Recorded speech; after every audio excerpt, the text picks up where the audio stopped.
Fala pessoal, você deixando no canal Sábio Explica. O jogo de hoje é Lost Cities, ou Exploradores. Lost Cities é um jogo do autor Reiner Knizia, de 1999, publicado aqui no Brasil pela Devir. E assim, é basicamente um jogo de cartas, um carteadozão, para apenas 2 jogadores, de regras extremamente simples, mas que esconde uma estratégia bem inteligente e bem interessante. Inclusive, como eu disse, ele é um jogo para apenas 2 jogadores, de 99. Em 2008 foi lançada uma reimplementação, uma nova versão desse jogo, que basicamente assim, é o mesmo jogo com leves adaptações para permitir que ele seja jogado por mais do que 2 jogadores. Ficou, conhecido como Celtis. Eu acho que não chegou a ser lançado no Brasil. E o Celtis, né, que basicamente é a versão do Lost Cities para mais do que 2 jogadores, ganhou o prêmio de jogo do ano, para vocês terem uma ideia. Mas voltando ao assunto, voltando aqui as regras, como é que se joga? Você vai pegar esse tabuleiro inicial aqui na preparação, né? Pega esse tabuleiro central, coloca ele na mesa, escolhe de qual lado você vai jogar. Nós temos um lado que vai utilizar 5 tipos de cartas, 5 cores de cartas, e o lado que vai utilizar 6, incluindo aqui a cor roxa. A diferença é apenas isso, apenas a quantidade de cartas. Vai ter um naipe de cartas, digamos assim, a mais. Dentro da história do jogo, assim, o jogo praticamente não tem tema, é um carteado assim, abstratozão mesmo.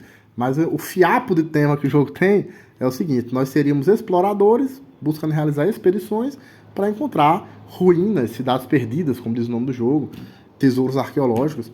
E aí, cada cor da carta representa os diferentes tipos de terreno onde vamos fazer essas explorações. O vermelho seria nas montanhas, o verde nas florestas, o azul no fundo do mar, o branco na neve, né, nas regiões polares, e o amarelo no deserto. E o roxo, que tem, né, do outro lado, seria uma exploração no espaço. Então, se você quiser jogar com apenas as 5 cores, né, basicamente é só tirar as cartas roxas. Aqui antes de gravar o vídeo, eu já deixei elas pré-separadas para facilitar. As cartas vão no valor de 2 a 10. E temos ainda as cartas de patrocínio, que eu explico em detalhes já já. Então as cartas aqui você vai dar uma boa embaralhada, vai entregar 8 para cada jogador. 1, 2, 3, 4, 5, 6, 7, 8. 1, 2, 3, 4, 5, 6, 7, 8. E vai deixar as restantes aqui, formando um monte de compras, perto do tabuleiro. Cada jogador vai olhar apenas as suas próprias cartas, né, sem mostrá-las ao seu adversário. Você escolhe o jogador inicial pelo metro que você quiser. E a gente está pronto para começar o jogo. Então, basicamente, em que consiste uma jogada? Em que consiste o turno de um jogador? Ele simplesmente vai jogar uma carta e em seguida vai puxar uma carta do topo do monte aqui do baralho central. Aliás, desculpem, ele pode também puxar dos descartes, mas eu já chego lá. Então, basicamente, joga uma carta, puxa uma carta. Só isso. Na hora de jogar uma carta, você pode jogá-la em 2 locais diferentes. Você pode jogar ela aqui do seu lado do tabuleiro, né? O tabuleiro forma, na verdade, uma espécie de divisória que divide a mesa, né? O meu lado da mesa e o lado do adversário. Então você pode jogar uma carta aqui do seu lado da mesa, e aí você vai jogá-la alinhada, digamos assim, com a respectiva cor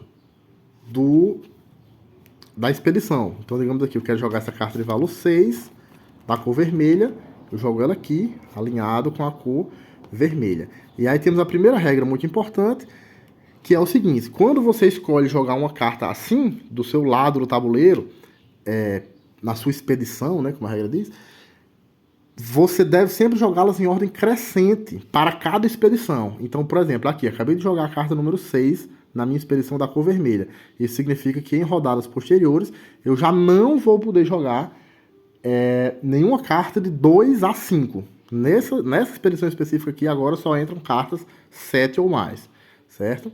Inclusive, essa jogada aqui não seria uma jogada muito inteligente, mas assim, é só para exemplificar, certo? Então, cartas que você joga aqui, né, do seu lado do tabuleiro, do seu lado da mesa, para indicar as expedições das quais você irá participar, dentro do tema, como eu disse, quase inexistente do jogo.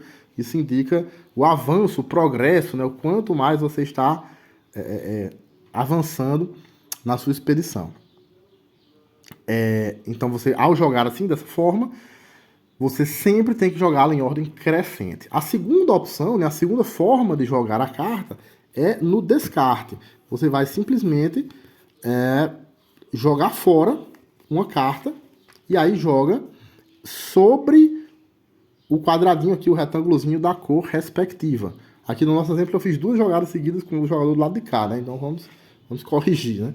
Porque você faz uma coisa ou outra, certo? Ou você joga aqui na sua expedição, ou você joga no descarte. Então você faz isso, né? Uma coisa ou outra. E em seguida você completa a sua mão, né? Voltando a ter 8 cartas. Para completar a sua mão, o número de 8 cartas, você pode ou puxar a primeira carta virada para baixo aqui do topo do monte, ou puxar a primeira carta virada para cima de alguma das pilhas de descarte. No momento, por enquanto, não tem nenhuma, mas aí ao longo do jogo vão sendo formadas, né, claro, as pilhas de descarte. Como eu disse, a primeira parte do turno do jogador consiste em jogar uma carta. Ele pode jogá-la na sua zona do tabuleiro aqui, nas suas expedições, ou ele pode jogá-la num monte de descartes. Então, uma vez que você joga cartas no monte de descartes, vão ali, né, surgindo novas opções de compra na hora que você joga. Lembrando sempre, você joga primeiro e puxa depois. Então você pode sempre o jogo seguindo dessa forma. Joga uma carta, ou no seu lado do tabuleiro aqui, na sua metade da mesa, dando origem às suas expedições, ou no monte de descartes. Em seguida, puxa uma carta para completar a sua mão, ou do monte de compras aqui virado para baixo, ou a primeira de um dos montes de descartes que estejam disponíveis. E é só isso o jogo. Praticamente só isso o jogo. Falta explicar o quê? Falta explicar as cartas de investimento. Cartas de investimento são essas que tem o símbolo também chamado carta de patrocínio. São essas que tem esse símbolo aqui, 2 mãozinhas se apertando. Cada uma das 3 cores, aliás, desculpa, das 5 cores, né, 5 ou 6 cores, dependendo de que lado está jogando, possui 3 cartas de investimento. Então, vou ter 3 cartas de investimento amarela, 3 brancas, 3 azuis e assim por diante. Como é que funcionam essas cartas de investimento? Para efeitos de... Você vai colocar essas cartas na sua expedição, da mesma forma que você coloca as cartas de número. E para efeito de cumprimento daquela regra de que as cartas devem ser colocadas sempre em ordem crescente, elas consideram-se como tendo valor 1, ou seja, valor menor do que 2. No sentido de que se você só pode colocar uma carta de investimento numa determinada expedição se você ainda não tiver colocado nenhuma outra carta lá de valor 2 ou mais, certo? Então eu posso colocar, por exemplo, 2 ou até mesmo as 3 cartas de investimento numa determinada expedição e em seguida começar a colocar as cartas de valor numérico. Mas a partir do momento que eu coloco qualquer carta de valor numérico numa expedição, eu não posso mais colocar cartas de investimento. Então, por exemplo, nesse exemplo aqui, ó, essa carta de valor 6, já coloquei a carta de valor 6 aqui.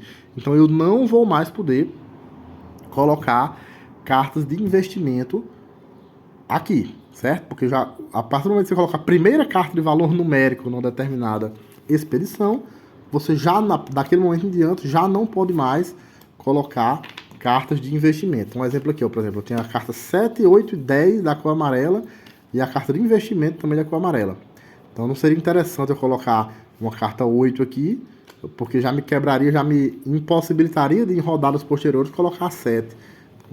Mais inteligente eu começar colocando a carta de investimento, para depois, em rodadas posteriores, ir colocando as demais cartas.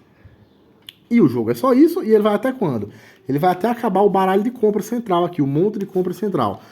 No momento em que a última carta do monte de compra central é puxada por um jogador, o jogo acaba imediatamente. Essa carta não chega sequer a ser jogada. Puxou a carta, acabou o jogo.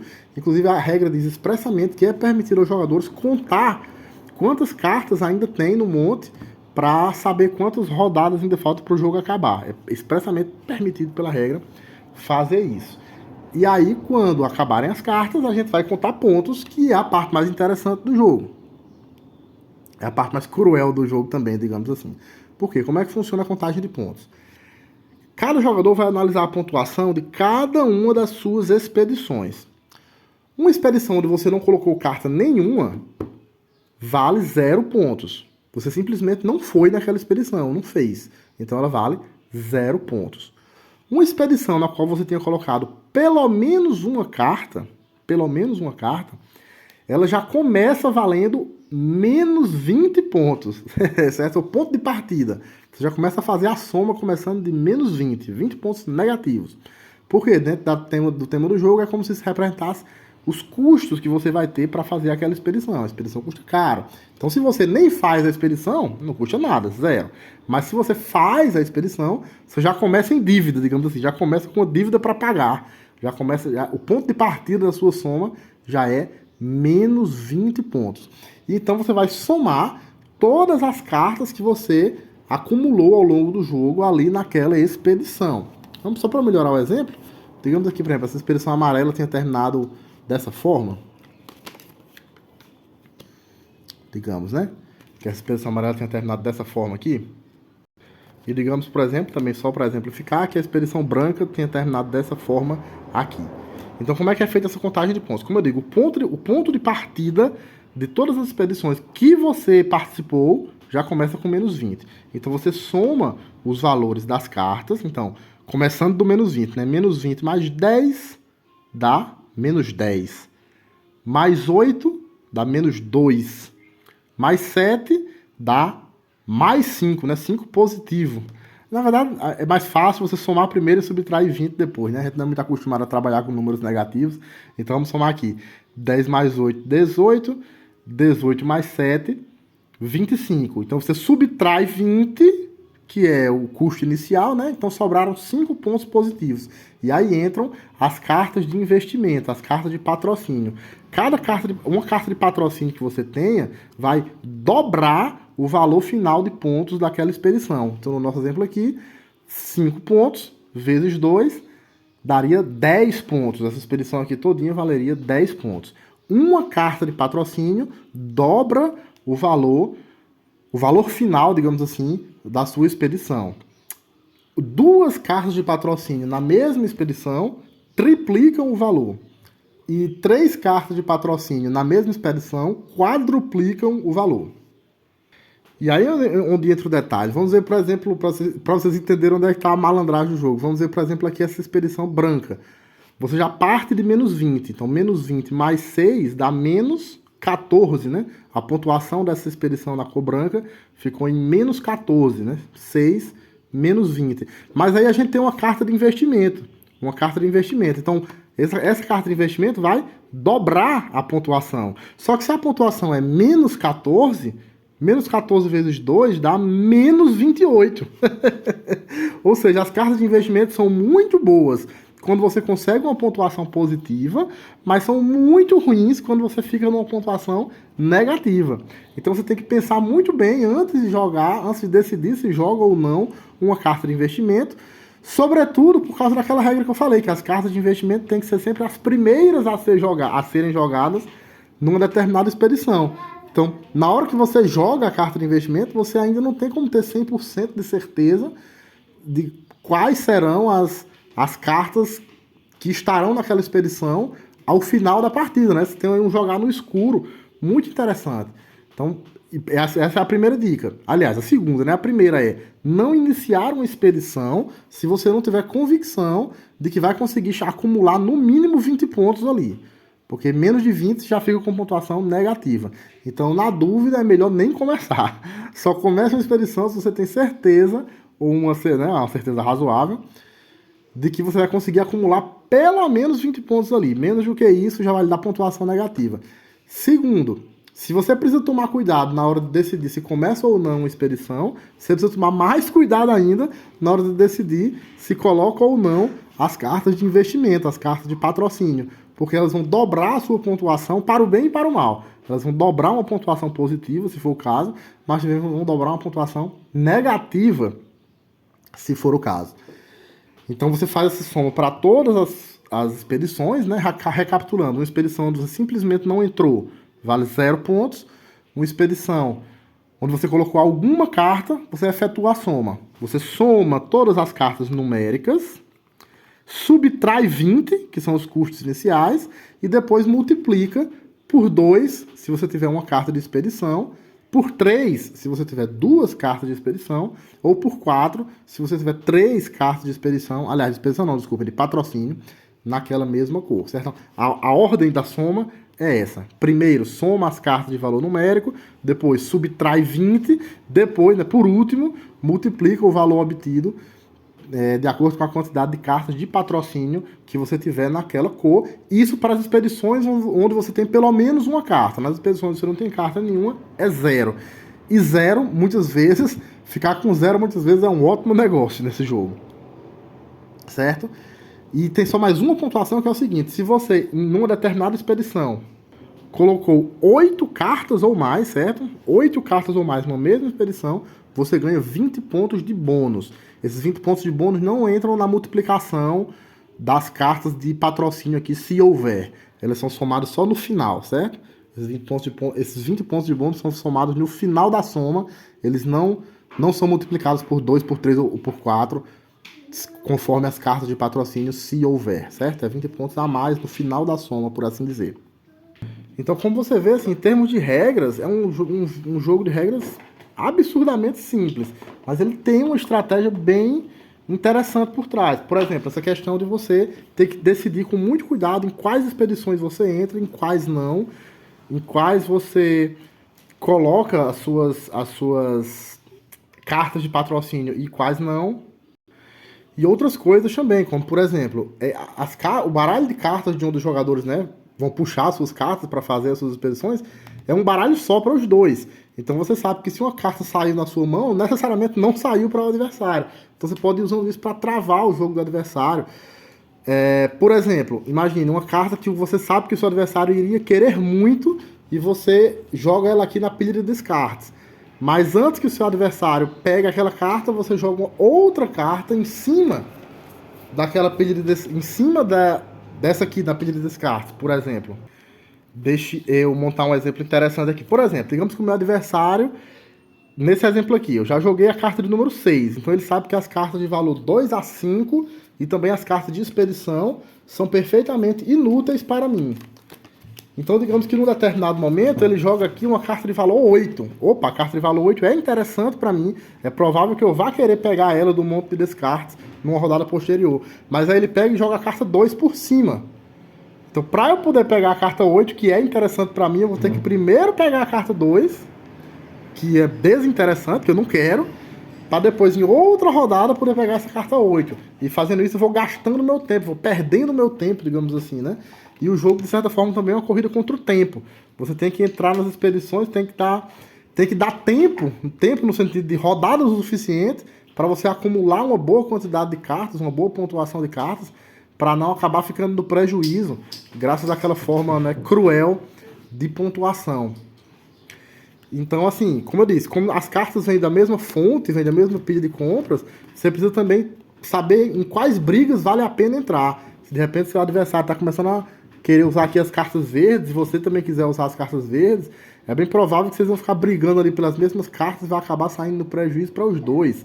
Então, assim, saber em quais brigas vale a pena entrar ou não, saber travar uma carta que o seu adversário gostaria de pegar, jogando por cima dela uma que ele não gostaria de pegar, saber que uma determinada carta já não é mais útil para você, graças àquela regra da ordem crescente, você sabe que ela não vai mais servir para você, mesmo que queira, por causa da ordem crescente em que as cartas devem ser posicionadas, e aí uma vez que ela não é mais útil para você, você joga ela no descarte. Enfim, tem toda uma estratégia por trás. Você vê que aqui no vídeo eu praticamente gastei mais tempo explicando essas nuances e essas estratégias do que as regras em si, que as regras são bastante simples. Então é isso. Vocês estão vendo aqui um pedacinho de Mariana aqui no vídeo. Mariana, dê um olá pro pessoal. Esse foi o nosso jogo da semana. Joguem Lost Cities. Se gostou do vídeo, deixe seu curtir, seu comentário, se inscreva no canal, ative as notificações e até o próximo jogo.